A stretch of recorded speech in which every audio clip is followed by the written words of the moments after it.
Following his accident, Bear was confined to local passenger runs. Perhaps a slower pace will remind you to take care, the Fat Controller sternly advised. Yes, sir, sighed Bear solemnly.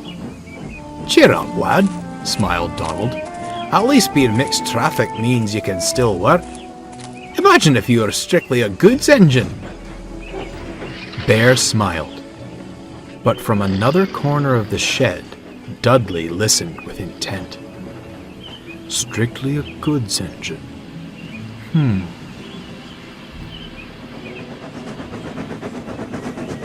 Gordon was feeling unwell. He struggled valiantly on, not wanting to disappoint the passengers. However, it was clear he needed maintenance. You poor thing, sympathized Dudley. It's most admirable to push yourself to such limits. Certainly wouldn't get that from any diesel. I always longed for a chance at an express run of my own. Oh, alas, my class only ever pulled coal trains and other goods. Work is work, mind you, but it would be superb to coast along with coaches. I suppose I'll never get my chance. The other railways certainly wouldn't provide such an opportunity.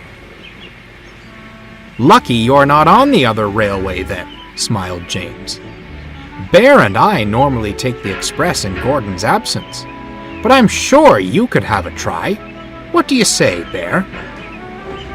Bear was hoping a good express run would put him back in the Fat Controller's good graces. However, he feared being painted as a villain if he denied Dudley's wish. I don't see why not, he said with a forced smile. I'm sure you'll manage well. Most kind of you to offer, smiled Dudley. I only hope the Fat Controller will agree. Indeed, he did. Dudley shared express duties with the others and managed swimmingly. Then, the weather changed. The sky turned gloomy and gray. Mercifully, the rain was light, but one morning, the yard manager brought worrying news. Heavy rainfall is in the forecast today, he advised. A temporary speed restriction will be in place on the main line, so mind yourselves and... where's Dudley? He's gone to the station, sir, said Bear. The express will be leaving soon. Bother, fussed the yard manager. He needs to know about the restriction. Not to worry, sir, smiled Bear. I'm off to collect my local. I'll give him the message.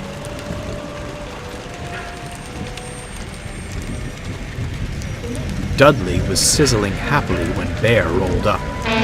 There's a speed restriction due to the rain, he advised. You'd best. I'll manage just fine, thank you. Excuse me? I was built for fast services. I didn't survive wartime by crawling along, you know.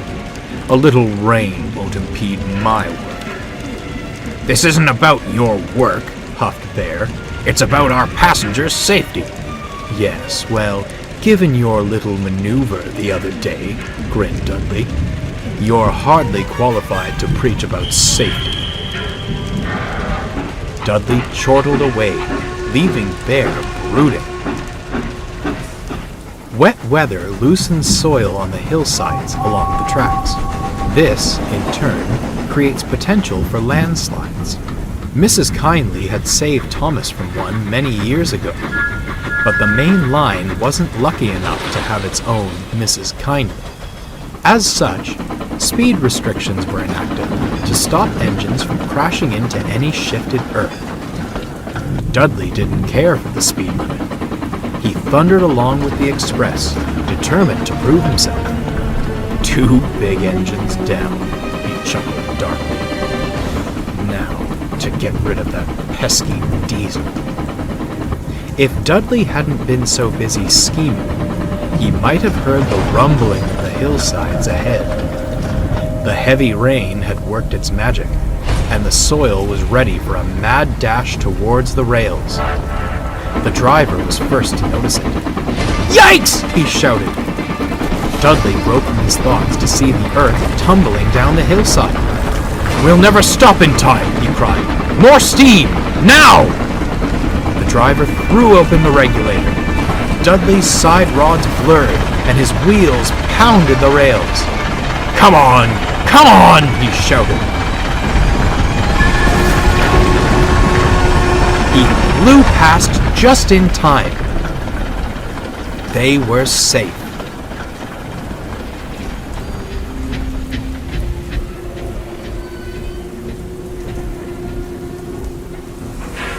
At the station, the passengers flooded the platform and swarmed around the station master. "Your engine is a hero!" they shouted. "He shot off like a cannonball and saved us!" "I'll be sure to tell the Fat Controller," smiled the station master.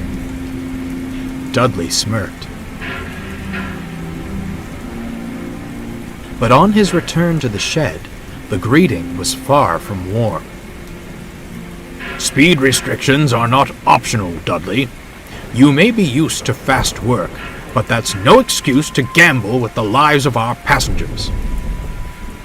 "Speed restrictions, sir?" Dudley replied innocently. "I wasn't aware of such a thing."